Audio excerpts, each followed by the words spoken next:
करोड़ों लोग हर साल कांवड़ यात्रा करते हैं। कुछ कांवड़ी इतना कठोर यात्रा करते हैं कि उनके पैरों में छाले तक पड़ जाते हैं, फिर भी वह बिना रुके मीलों लंबी यात्रा करते चले जाते हैं। जमीन पर लेटकर साष्टांग प्रणाम करते हुए यह लोग अपनी यात्रा पूरी करते हैं। मान्यता है कि गंगा जल भरने के बाद कांवड़ को नीचे तभी रखा जा सकता है जब तक आप अपनी मंजिल तक ना पहुंच जाएं, और यह सब किया जाता है भगवान शिव की भक्ति के लिए। शिव जी जो इस ब्रह्मांड से पहले भी थे और नष्ट होने के बाद भी रहेंगे। भगवत पुराण के अनुसार समुद्र मंथन के समय कालकूट नाम का एक भयानक विष निकला था। यह विष इतना खतरनाक था कि इससे पूरी सृष्टि का विनाश हो सकता था। सभी देवों के आह्वान से शिव ने वो विष को पी लिया, जिससे उनका पूरा गला यानी कंठ नीला हो गया। तभी से शिव को नीलकंठ कहा जाने लगा। लेकिन इस विष के कारण शिव के गले में जलन सी होने लगी। कई लोग मानते हैं कि रावण जो भगवान शिव का बहुत बड़ा भक्त था, उसने कांवड़ में गंगा जल भर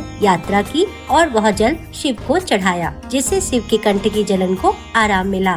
तभी से कांवड़ी यात्रा की शुरुआत हुई। भगवान शिव का रूप सबसे अलग और सौम्य है। वो कोई मुकुट, जेवरात, सोना चांदी पहने हुए नहीं, बल्कि डमरू, बागंबर छाल, चंदा, नाग सुशोभित किए हुए बैठे रहते हैं। देवों के देव महादेव को अक्सर हम उन पर भस्म चढ़ाते हुए देखते हैं। उज्जैन के महाकाल मंदिर में एक महाकाल की भस्म आरती की जाती है। पुराणों की माने तो शिव अपने पूरे शरीर पर भस्म लगाते हैं। उनका भस्म से जुड़ा होना कोई नई बात नहीं है। इसके पीछे एक शिव की कथा है जो शिव पुराण में सुनाई जाती है। प्राचीन काल में एक प्रनाथ नाम के ऋषि कई सालों तक जंगलों में तप कर रहे थे, तो उस दौरान उन्होंने सिर्फ फल और फूल पत्ती खाकर निर्वाह किया। एक दिन जंगल में कार्य करते समय उनकी उंगली में थोड़ा सा चोट लग गई, और जब उन्होंने देखा उस चोट से खून नहीं बल्कि फूल पत्तियों का रस निकल रहा था, जिसके कारण उन्हें अपने पर घमंड हो गया और वह लोगों को बताने लगे कि मेरे से ज्यादा पवित्र इस ब्रह्मांड में कोई भी नहीं है। कहा जाता है उस वक्त भगवान शिव भेष बदलकर एक बूढ़े के रूप में आए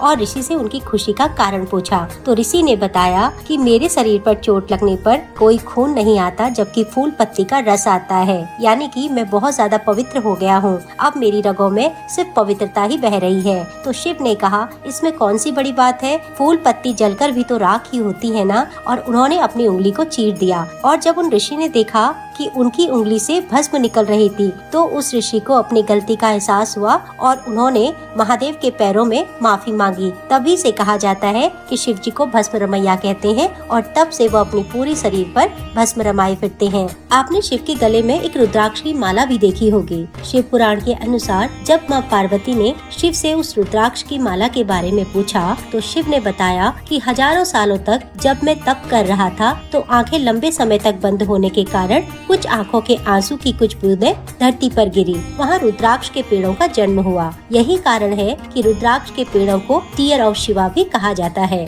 सावन का पूरा महीना ही शिव जी को समर्पित होता है। लोग कई तरह के भगवान शिव का ध्यान करते हैं। अगर आप भी शिव जी में श्रद्धा रखते हैं, तो उपवास ना सही, पूजा पाठ ना सही, किंतु उनकी तरह उदार चरित्र बनिएगा। इतने निश्चल बनिएगा कि किसी के साथ आप छल करने की सोच भी ना सके। कोई अगर आपको अपना सम्मान, अपना प्यार देता है, तो उस पर शंका करने के बजाय उस पर पूरा ध्यान दें, उसको खुश रखें, और इससे पहले आप भी खुश रहें, आबाद रहें, और कभी पापाचरण ना करें, क्योंकि शिव भाव के भूखे होते हैं। आप दिखावा करके चकाचौंध के द्वारा लोगों को गुमराह कर सकते हैं, लेकिन भगवान के सामने तो आपको निश्चल भाव से ही समर्पण करना होगा, क्योंकि हर आदि और अंत भगवान शिव ही हैं। तो एक बार फिर से आपको सावन माह की ढेर सारी शुभकामनाएं। भगवान शिव आपकी सारी मनोकामनाएं पूरी करें। धन्यवाद।